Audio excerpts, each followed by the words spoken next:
எப்பவும் இட்லிக்கு இந்த போரிங் சாம்பார் தானா, வேற எதனா செஞ்சிருக்கலாமேம்மா. வெறும் சாம்பார்ல சாப்பிட மாட்டீங்கன்றதுனால தான் சட்னியை அரைச்சி ஊத்திருக்கேன். இதுக்கு மேல இட்லிக்கு நான் என்னடி பண்ணி தரணும்? அதுவாம்மா, இந்த புதினா சட்னி, இல்லை இந்த கார சட்னி, இல்லைன்னா இந்த வேர்க்கடலை சட்னி. இருங்க நான் யோசிச்சு சொல்கிறேன். அப்போ மேடம் சொன்னதையெல்லாம் நான் செஞ்சு கொடுத்ததே இல்லையா? செஞ்சு கொடுத்துருக்கம்மா.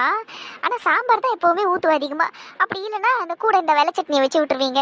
அதை தாண்டி வேறு எதுவுமே வித்தியாசமாக பண்ணது இல்லையாம்மா நீங்கள்? இட்லிக்கு என்னடி வித்தியாசமாக செய்வாங்க? இவ்வளோ தான் செய்வாங்க.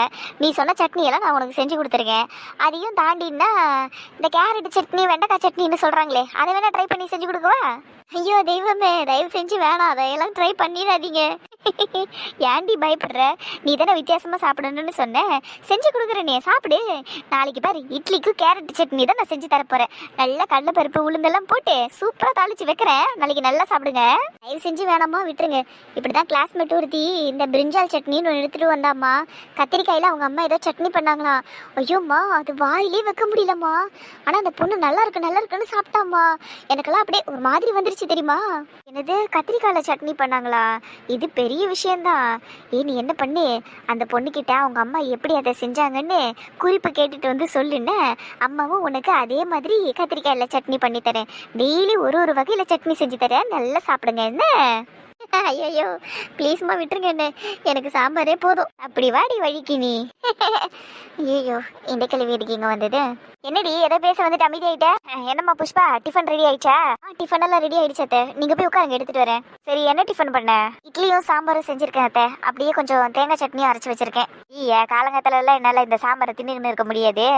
நீ என்ன பண்ணு, இந்த இட்லிக்கு இந்த கொத்தமல்லி சட்னி அரைச்சி வச்சிரு, சரியா? கொத்தமல்லி சட்னி செய்ய, இல்லைன்னா புதினா சட்னி செய். ரெண்டுத்துல எதையாவது ஒன்று செஞ்சு சீக்கிரமா எடுத்துனுவா. சரிங்க அத்தை. அப்புறம் என் பிள்ளைக்கு டிஃபனை கொடுத்தியா?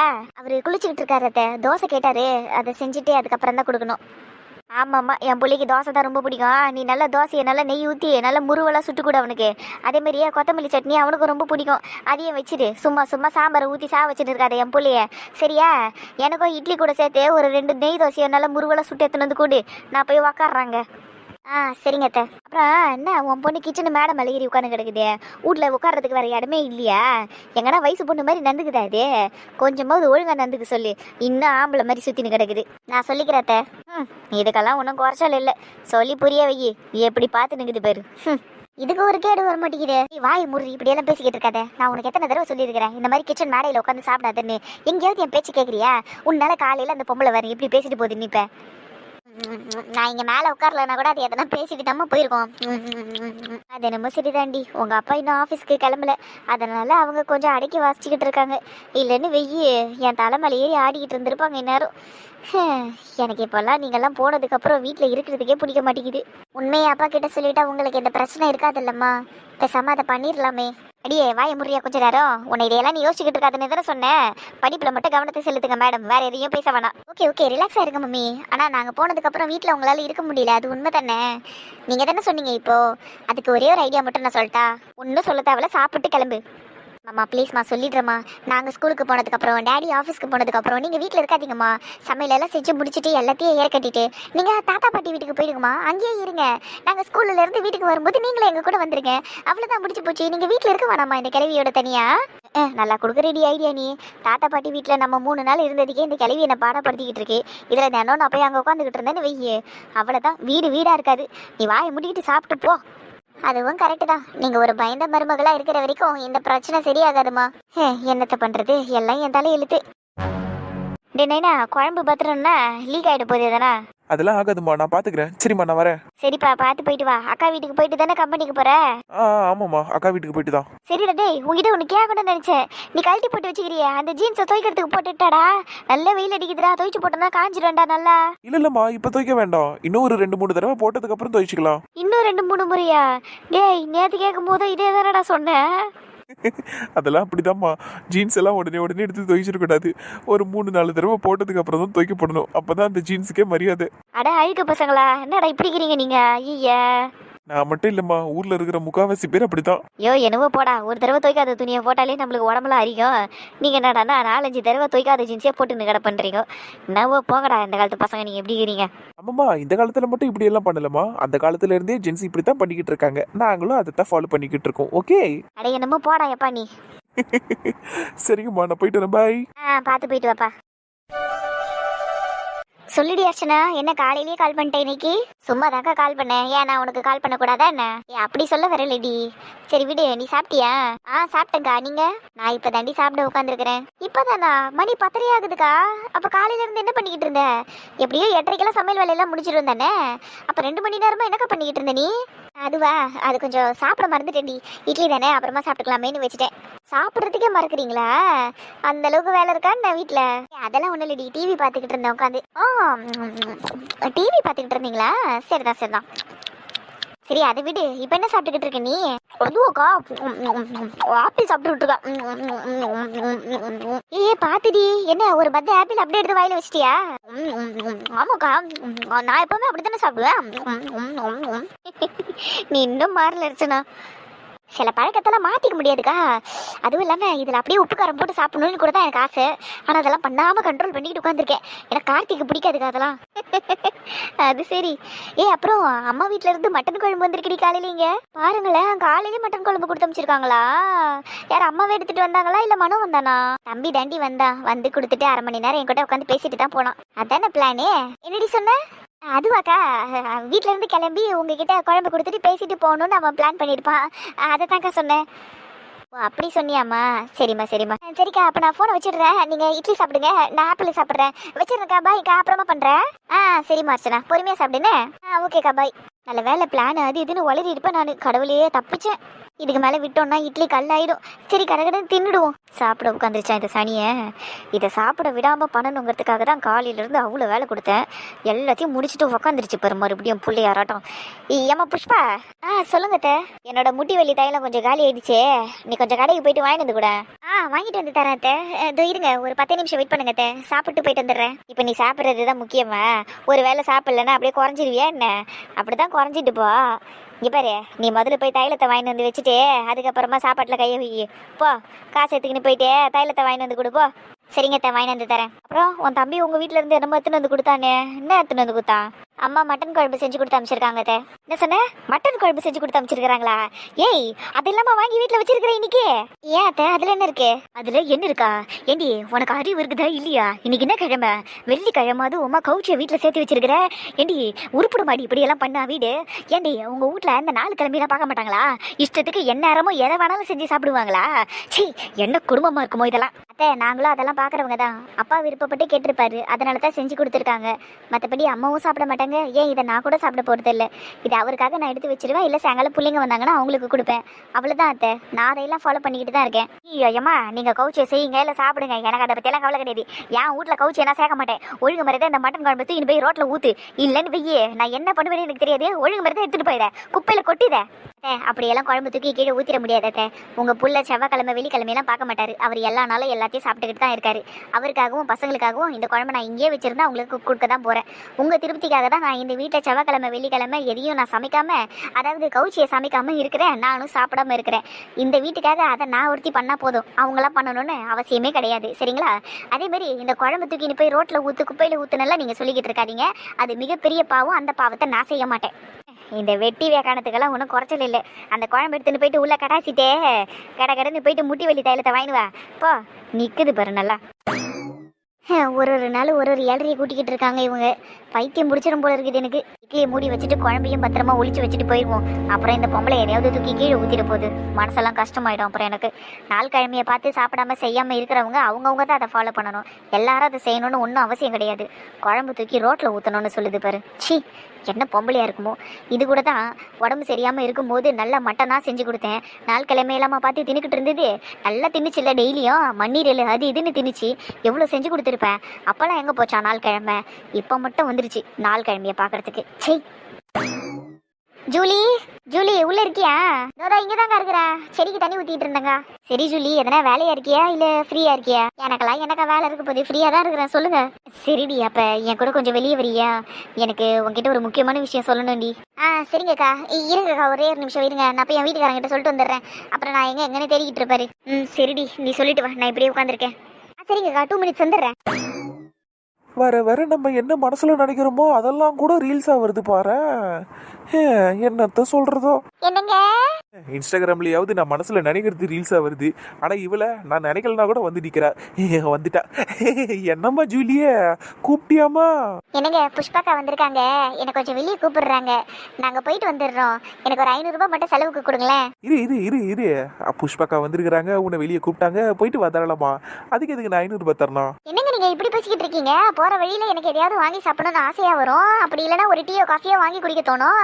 அதுக்கு என் கையில காசு வேணும்ல.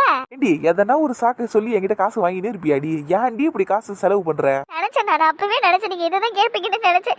இதே என் அப்பா வரதா என்னை இப்படி எல்லாம் கேட்டிருக்கவே மாட்டாரு. ஏமா தெய்வமே, அந்த உடனே கண்ணில் கையை வச்சிடாதுமா. இந்த இருமா 500 ரூபாய் தானே, அதை கொடுத்துட்றேன் இரு. ஐயோ கடவுளே, இப்போ உங்க அப்பனை இழுத்த, அதுக்கப்புறம் உன் அப்பா உன்னை எப்படி சின்ன வயசுல இருந்து வளர்த்தாண்டி இருப்ப, அப்புறம் நீ ஊதாரித்தனமா செலவு பண்ணது. இல்ல இல்ல இல்ல, நீ செலவு பண்றது எல்லாமே நல்ல செலவு தான். இரு 500 ரூபாய் தானே, அதை தர இரு. இந்தாம்மா, நீ கேட்ட 500 ரூபாய் எடுத்துக்க, நீ இடத்த காலி பண்ணு. ரொம்ப நன்றிங்க மாமா. சரிம்மா, கிளம்பு. போயிட்டு வரேங்க, வீட்டு பூட்டிக்கிட்டு பத்திரமா இருங்க. என்ன, வரும்போது உங்களுக்கு தேன் விட வேண்டிட்டு வரேன். ரொம்ப சந்தோஷம்மா. என்னங்க, அப்படியே வீட்டு என்ன பெருக்காம இருக்கு, கொஞ்சம் பெருக்கி வச்சிருங்க. என்ன ஒரு ஒர்க் ஃப்ரம் ஹோம் எம்ப்ளாயி பத்தி வீடு பெருக்குன்றா? Work from home employee? நான் வரதுக்கு முன்னாடி இன்ஸ்டாகிராம்ல ரீல்ஸ் தானே பாத்துக்கிட்டு இருந்தீரு, வீட்டை பெருக்கியா? குய்யால எல்லாத்தையும் மோப்பம் முடிச்சிடுறாயா இவ. சை, என்னக்கா சொல்றீங்க? இந்த அளவுக்கு கொடுமை அனுபவிச்சுக்கிட்டு இருக்கீங்க நீங்க? ஏக்கா, இதுக்கு நீங்க மாமா கிட்ட போய் எல்லா விஷயத்தையும் சொல்றீங்களாக்கா? அதை விட்டுட்டு எதுக்குக்கா அந்த பொம்பளைக்கு பயந்துகிட்டு இப்படி அடிமையாட்டு இருக்கீங்க உங்க வீட்லயே? நீங்க எப்படி சொல்ற? இது என் பொண்ணோட படிப்பு சம்மந்தப்பட்ட விஷயம், அதோட வாழ்க்கை விஷயமாச்சே. நான் அவர்கிட்ட எல்லாத்தையும் சொல்ல போய் அவரை அவளை கூப்பிட்டு கண்டிச்சிட்டாருன்னா என்னடி ஆகுறது? எல்லாம் கெட்டு போயிருமேடி. அந்த ஒரு பயத்தினால தண்ணடி நான் இப்படி பிடிச்சிக்கிட்டு உட்காந்துக்கிட்டு இருக்கேன். அந்த பொம்பளை கிட்ட இல்லாத போல அதை பேச்சியை வாங்கிட்டு இருக்கேன். அது எவ்வளவு வேலை சொல்லிக்கிட்டு இருக்கேன் தெரியுமாடி எனக்கு? என்னால முடியலடி. இன்னைக்கு கூட காலையில ஒரு வாய் சாப்பிட கூட நிம்மதியா விடலடி. என்ன அந்த அளவுக்கு போட்டு டார்ச்சர் பண்ணிக்கிட்டு இருக்கடி என்ன? இது எல்லாத்தையும் நான் தாங்கிக்கிறதுக்கு எதுக்காகன்ற? என் பொண்ணு படிப்பு கெட்டு போயிடக்கூடாதுடி, அது மனநிலை மாறிடக்கூடாது. அந்த ஒரே ஒரு பயம் தான் என் மனசுல, மற்றபடி வேற எதுவுமே கிடையாதுடி. சொல்றதுக்கு எனக்கு ஒரு நிமிஷம் ஆகாது. ஆனா அதோட பின்விளைவு நினைச்சாதான் எனக்கு ரொம்ப பயமா இருக்கு.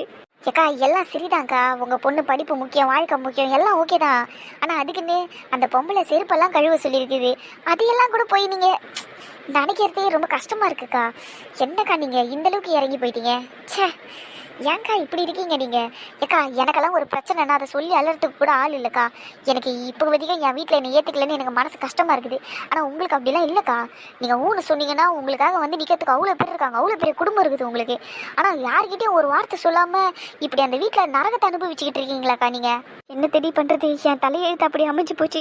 15 வருஷமாக கண்காணாத இடத்துல இருந்த அந்த பொம்பளையோட டார்ச்சர் எல்லாத்தையும் நான் அனுபவிச்சுக்கிட்டு இருந்தேன். இப்போ என் சொந்த ஊருக்கே என்ன திரும்பி வந்து என் அப்பா அம்மாவோட சந்தோஷமாக இருக்கலான்னு நினைக்கிறப்ப ஏதாவது ஒரு பிரச்சனையில் அந்த பொம்பளை என்னை போட்டு அடக்கி வச்சிடுறாடி. என்னால் அதுலேருந்து வெளியே வர முடிய மாட்டேங்குது. எனக்கு ரொம்ப கஷ்டமாக இருக்குடி. இத்தனை வருஷமாக என் பொண்ணு வயசுக்கு வரலன்னு சொல்லி என்னை டார்ச்சர் பண்ணிக்கிட்டு இருந்தா. நான் தான் அதுக்கெல்லாம் காரணம், நான் இந்த வீட்டுக்கு கல்யாணம் பண்ணிட்டு வந்த நேரம் தான் இதுக்கெல்லாம் காரணம்னு சொல்லி என்னை குற்ற உணர்ச்சியிலே வச்சுக்கிட்டு இருந்தாடி. என் பொண்ணு எப்போ வயசுக்கு வந்தாலும் அப்போ தான் நான் நிம்மதி பெருமுச்சா விட்டேன் தெரியுமா? இப்போ என்னடானா என் பொண்ணோட இந்த லவ் விஷயத்தை வச்சுக்கிட்டு என்னை டார்ச்சர் பண்ணிக்கிட்டு இருக்கேன் அந்த பொம்பளை. நான் என்ன தாண்டி பண்ணுறது, நான் என்ன பண்ணுறது, எனக்கு ஒன்றும் புரியலடி ஜூலி. ஏக்கா, இது கூடவாக புரியல? உங்களை பற்றி நல்லா தெரிஞ்சு வச்சிருக்குக்கா அந்த பொம்பளை. அதனால தான் ஆட்டத்துக்கு ஏற்ற மாதிரி காயை நவுத்திக்கிட்டு இருக்காது. உங்களை ஒரு விஷயத்துலேயே அடிப்பணியை வைக்கணும்னா அது சென்டிமெண்டலான விஷயம்தான்.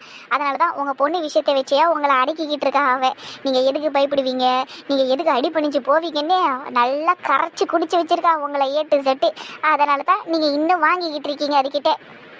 ஆரம்பத்துல இருந்தே இப்படி தண்டி பண்ணிக்கிட்டு இருந்தாங்க அவங்க. அது எனக்கு தெரியாம கிடையாது. என்ன சென்டிமெண்டலான விஷயத்துல தான் அடக்கிக்கிட்டு இருக்காங்க. வீட்டுக்கு ஆம்பளை வாரிசு இல்லைங்கிறதுல இருந்து, என் பொண்ணு வயசுக்கு வரலங்கிறதுல இருந்து எல்லாத்துலேயும் நான் சென்டிமெண்டலாக விழுந்துக்கிட்டு தான் இருக்கேன். அதைத்தான் அவங்க பயன்படுத்திக்கிட்டு இருக்காங்க. தெரிஞ்சே தான் விழுந்துக்கிட்டு இருக்கேன். ஏன்னா எனக்கு வேற வழி தெரியலடி. வழி தெரியலன்னு யாரும் இல்லாதவங்க வேணா சொல்லலாம்க்கா. ஆனால் நீங்கள் சொல்றீங்க பார்த்தீங்களா, அதை நினைக்கிறப்பதான்க்கா ரொம்ப கஷ்டமா இருக்கு. அவ்வளோ பெரிய பலமான குடும்பத்தை வச்சுக்கிட்டு அந்த ஒத்த கிழட்டு பொம்பளைக்கு போய் நீங்கள் பயந்துக்கிட்டு இருக்கீங்க பார்த்தீங்களா? 5 ரூபாய்க்கு கூட பெறாதுக்கா அந்த பொம்பளை. அவ்வளோ அவளுக்கு போய் பயப்படுறீங்க? ஏக்கா மிஞ்சி மிஞ்சி போனால் அந்த பொம்பளை என்னக்கா பண்ணுவா? மாமா கிட்ட போய் எல்லாத்தையும் சொல்லுவா. சொல்லிட்டு போடி கேட்டு நான் என்ன சொல்லி பாருங்களேன் ஒரு தடவை. ஃபர்ஸ்ட் அவள் சொல்ல மாட்டா, ஏன்னா அதை வச்சு தான் அவள் உங்களை பிளாக்மெயில் பண்ணணும்னு நினச்சிக்கிட்டு இருக்கா. நீங்கள் கொஞ்சம் வித்தியாசமாக இருந்து பாருங்கக்கா. நீங்கள் இப்படியெல்லாம் உட்காந்து ஃபீல் பண்ணணும், இப்படியெல்லாம் குடும்பம் அனுபவிக்கணுன்ற அவசியமே இருக்காது. நீங்கள் முதல்ல தைரியமாக அந்த பொம்பளை கிட்ட போய் சொல்லுங்கக்கா. போய் சொல்லிடி கேரட்டு நான் என்ன சொல்லுங்கக்கா. அந்த பொம்பளை சொல்லிடுச்சுன்னா என் பொண்ணோட படிப்பும் வாழ்க்கையும் கெட்டு போயிருமேடி. எப்படி கெட்டு போக்குன்னு நினைக்கிறீங்க? மாமாக்கு விஷயம் தெரிஞ்சதுக்கப்புறம் உங்கள் பொண்ணு கூப்பிட்டு கண்டிப்பாரு இதெல்லாம் வேணாமான்னு சொல்லுவாருன்னு நினைக்கிறீங்களா? ஏக்கா அவர் அப்படியே சொன்னாலும் முதல்ல சொல்ல மாட்டார். சொன்னாலும் உங்கள் பொண்ணு ஃபீலிங்ஸ்லாம் உட்காராது. படிப்பை தான் ஆயுதமாக எடுக்கும். ஏன்னா அதை வச்சுக்கிட்டு தானே அந்த அம்மா காதலை பண்ணிக்கிட்டு இருக்காங்க. ஏன்னா இந்த காலத்து பசங்களாம் கிளியராக தாங்க இருக்காங்க. அவங்களுக்கு என்ன வேணுங்கிறது அவங்களுக்கு நல்லா தெளிவாக தெரியும். நீங்கள் தாங்க உங்களை மாதிரி ஆளுங்க தான் இந்த பழைய எண்ணங்களெல்லாம் வச்சுக்கிட்டு பசங்களை போட்டு டார்ச்சர் பண்ணிக்கிட்டு இருக்கீங்க. நீங்கள் பசங்களை டார்ச்சர் பண்ணல, உங்களையே போட்டு உங்களை டார்ச்சர் பண்ணிக்கிட்டு இருக்கீங்க. உங்கள் பொண்ணுக்கிட்ட மாமா கண்டித்து பேசினா கூட பரவாயில்ல. அது என்ன தெரியுமா பண்ணும்? ஃபீலிங்ஸை ஓரமாக வச்சுட்டு படிப்பை தான் முன்னாடி எடுத்துகிட்டு போவோம். ஏன்னா படிப்பை வச்சு தான் அதே தினேஷை வந்து கல்யாணம் பண்ணிக்கணும்னு நினைக்கும். நீங்கள் தான் தப்பு தப்பாக புரிஞ்சு வச்சுன்னு இருக்கிறீங்க. அதுவும் இல்லாமல் மாமாலாம் வேணான்னு சொல்ல மாட்டாருக்கா. நீங்கள் போய் சொல்லி பாருங்களேன். சரி என் பொண்ணுக்கு ஒரு நல்ல ஃபியூச்சர் இருக்குது அப்படின்னு தான் யோசிப்பார். ஏன்னா தினேஷ் பத்மநாபன் மாமாவோட பையன். நல்ல வெல் செட்டில்டு ஃபேமிலி, ஒன்று நல்ல குடும்பம், அவ்வளவே தான். நீங்கள் அப்படி யோசிங்க. அதை விட்டுட்டு இல்லாத பொல்லாதெல்லாம் யோசிச்சுக்கிட்டு உங்களை நீங்களே கஷ்டப்படுத்திக்கிட்டு அந்த கிளவியை பெரிய ராணி ஆக்கிட்டீங்க.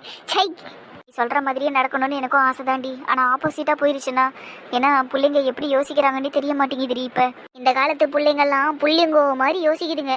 ரொம்ப தெளிவாக இருக்குதுங்க. நீங்கள் தான் குழப்பிக்கிட்டு இருக்கீங்க.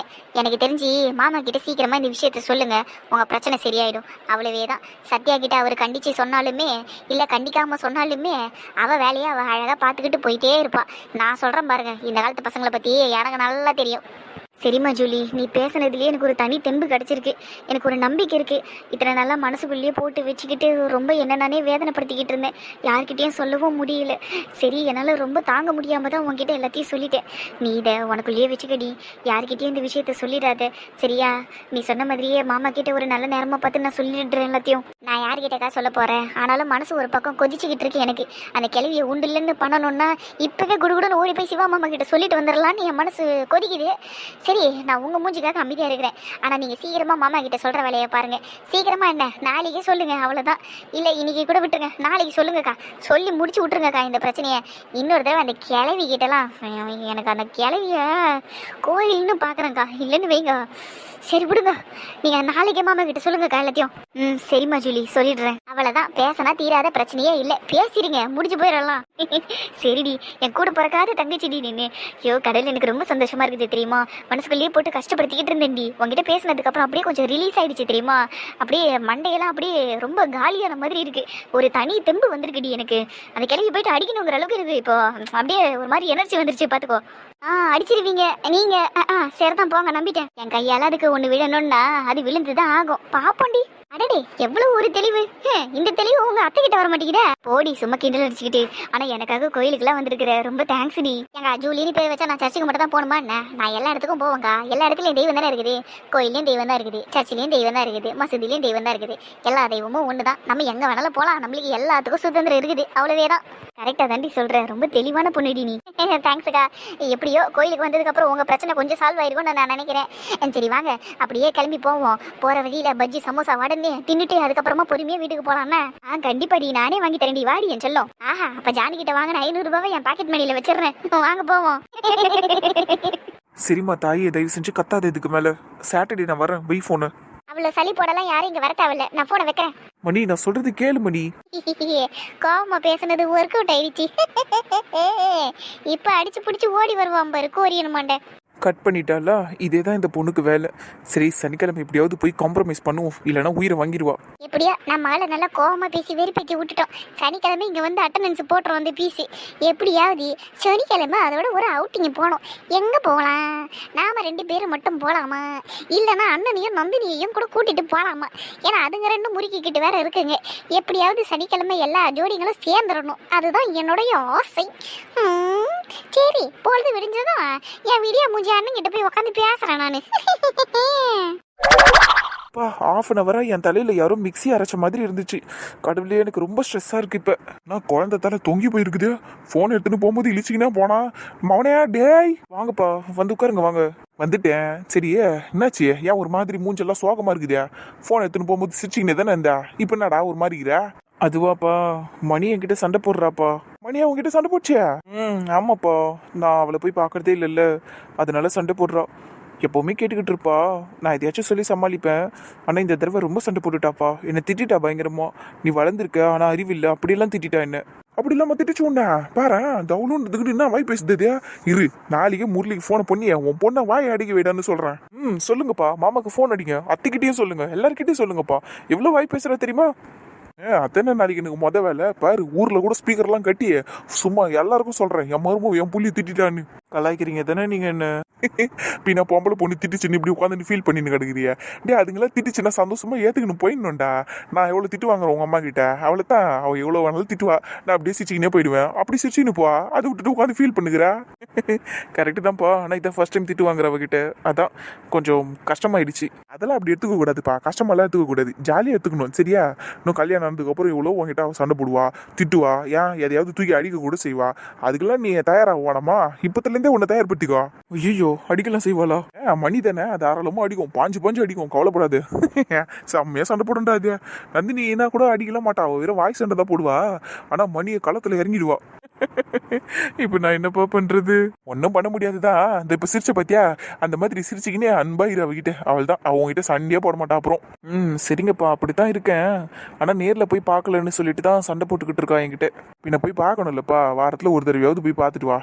சரிங்கப்பா, நான் இந்த வீக் போறேன் சரிங்களா? அவ்வளவுதான், நேர்ல போய் பார்த்து ஒரு சாக்லேட்டை வாங்கி கொடுத்துட்டுன்னு வையே, அவள் தான் அமைதியா இருவாவ. சரிங்கப்பா, அவ்வளவுதான், இப்படி சிரிச்சிக்கினே இரு, சந்தோஷமா முடிஞ்சு போயிடுச்சு. அப்புறம் நந்தினி ஃபோன் பண்ணி பேசினால உங்ககிட்ட? சந்தோஷம் எல்லாம் ஃபோன் பண்ணானா? பேசிக்கிட்டு தான்ப்பா இருக்கேன் எல்லாருக்கிட்டையும். நந்தினி சந்தோஷம் சமாதானம் ஆயிட்டாங்களாமா? 3 நாளா சண்டை போட்டு இருந்ததா கேள்விப்பட்டேன். சமாதானம் ஆயிடுச்சுங்களா? இல்லப்பா, இன்னும் சண்டை போய்கிட்டு தான் இருக்கு. 2 பேரும் பேசிக்கல. 2 சமாதானம் ஆயிடுங்க. ஆனா இப்படி சண்டை போட்டுட்டு இருக்கிறது எனக்கு ஒரு பக்கம் பிடிக்கலனாலும் இன்னொரு பக்கம் என்ன தெரியுமா தோணும்? 2 இப்படி தெரியுமா, ஒருத்தர் நல்லா புரிஞ்சு வச்சுன்னு இருக்கோங்க. 2 பேரோட மைனஸ் 2 பேருக்குமே தெரியும். பிளஸ் அதிகமாக தெரியறதை விட மைனஸ் தான் அதிகமாக தெரிஞ்சு வச்சுக்கணும். 2 பேரும் காதலிக்கிறவங்களா இருந்தாலும் சரி, கல்யாணம் பண்ணிக்கினவங்களா இருந்தாலும் சரி, மைனஸ் தான் தெரிஞ்சு வச்சுக்கணும். மைனஸ் தெரிஞ்சோ நம்ம காதலிக்கிறோன்னு வையே, அந்த காதல் தான் சக்ஸஸ்ஃபுல்லாக இருக்கும். இப்போ நானும் அம்மா இருக்கிறோமே, ஏன் எங்கள் ஃப்ரெண்ட்ஸு கூட்டம் எல்லாமே இருக்குதே, அப்படித்தான். எங்களுக்கு ஒருத்தரோட மைனஸ் நல்லா தெரியும். ஒருத்தர் நல்லா திட்டிப்போம், சண்டை போட்டுப்போம். ஆனாலும் இது வரைக்கும் ஒன்றா இருக்கிறோம் பத்தியா? அப்படி இருக்கணும் ரிலேஷன்ஷிப்னா. அரே வா, வேற லெவல் பண்ணீங்க. என்னடா திடீர்னு இந்திய சொருவுற? அது சரி, நீயும் சில்பாவும் பானிபூரி பூர்வீகமாச்சே, அதுவும் அப்படிதான். பேசினே இருக்கும்போது நடுவில் இந்திய போட்டுரும். எனக்கு ஒன்றும் புரியாது. சரி விட, ஆனால் அப்பா சொன்னது ரொம்ப கரெக்டுடா. சரியா, இதை ஃபாலோ பண்ணி நீ கூட இப்போ கூட உனக்கும் மணிக்கும் கொஞ்சம் சண்டை போய் நிற்குது தெரியுமா? இதெல்லாம் ஒரு நல்ல அறிகுறி. இப்போதான் உன்னோட மைனஸ் அவளுக்கு தெரியுது, அவளோட மைனஸ் உனக்கு தெரியுது. இதை அப்படியே ப்ளஸ் ஆக்கி எடுத்துன்னு போனீங்கன்னு வைங்க, ரிலேஷன்ஷிப்பு அப்படியே அமோகமாக இருக்கும். சூப்பர் பண்ணீங்க, சூப்பரா அட்வைஸ் கொடுக்குறீங்கப்பா. அவ்வளோ வாங்கியிருக்கிற உன் அம்மா கிட்ட, அதனால தான் அட்வைஸ் தாரையா கொட்டுது. இதையெல்லாம் ஃபாலோ பண்ணு மைசன், அடி வாங்காம நீயும் தப்பிக்கலாம். என்னப்பா சொல்றீங்க? அம்மா உங்களை அடிச்சிருக்காங்களா? நோ மைசன், பிசிக்கல் வயலன்ஸ் கிடையாது. வன்முறையை எப்பவுமே உன் அம்மா கையாள மாட்டா. அப்படியெல்லாம் என்ன அச்சதே கிடையாது. சும்மா கோவத்தில் ஏதாவது பூரி கட்டிய வேணா தூக்கி அடிப்பா, அவ்வளோதான். மற்றபடி மேலெல்லாம் கை வச்சது கிடையாது. மனசுல தான் அடிப்பா அவ. அங்கே அடிச்சாதான் சிவகுமாருக்கு வலி கொண்டு. செம்ம ஃபண்டு பண்ணீங்க. உங்களை போய் சந்தோஷம் முரட்டு பீசுங்கிறான். இதே என்ன பார்த்தா அந்த சோடா புட்டி முரட்டு பீசுன்னா? அப்பா அது ஏதோ அவன் விளையாட்டுக்கு சொல்லிட்டான், நான் ஏதோ தெரியாம வாய் தவறி சொல்லிட்டேன், சாரிப்பா. சீரியஸ் ஆகாதடா, சும்மா தான் சொன்னேன். அவன் என்ன முரட்டு பீசுன்னு சொல்றதுலாம் ஒன்றும் தப்பு கிடையாது. ஏன்னா இப்போ நம்ம உட்காந்துக்கிறோமே, இந்த இடத்துல இருந்து கொஞ்சம் தள்ளி இந்த பின்னாடி இருக்குதுல அந்த இடம், அங்கதான் அவனை வச்சு பொலன்னு பொழந்தேன். நந்தினியை கை நீட்டி அஷ்டான்ட்டு சரியான அடி வச்சேன்டா. எப்பா என்னால அதை மறக்கவே முடியாது. இப்போ நினச்சா கூட எனக்கு மனசுல ஒரு மாதிரி கஷ்டமா இருக்கும். ஆனா அவனை அச்சது கரெக்டுன்னு தான் இப்போ கூட என் மனசு தோணுது. பொம்பளை புள்ளியெல்லாம் கை நீட்டக்கூடாதுடா. நீட்டின கையை உடச்சிருவான் நான். கரெக்டு தான்ப்பா. அதெல்லாம் வாழ்நாள் பாடும். சரி வா, நம்ம வீட்டுக்குள்ள போகலாம். இவ்வளோ நேரம் இங்கே பனியில் உட்காந்து இருக்க வேணாம், அப்புறம் உனக்கு ஜலதோஷம் பிடிச்சிக்கும். வாடிச்சாலும் உள்ள போகலாம். வாங்கப்பா போகலாம். கியூட்டு பாய்டா நீனு, அதனால தான் மணிக்கு ஒன்று ரொம்ப பிடிச்சிக்குது. சரி வா போவோம்.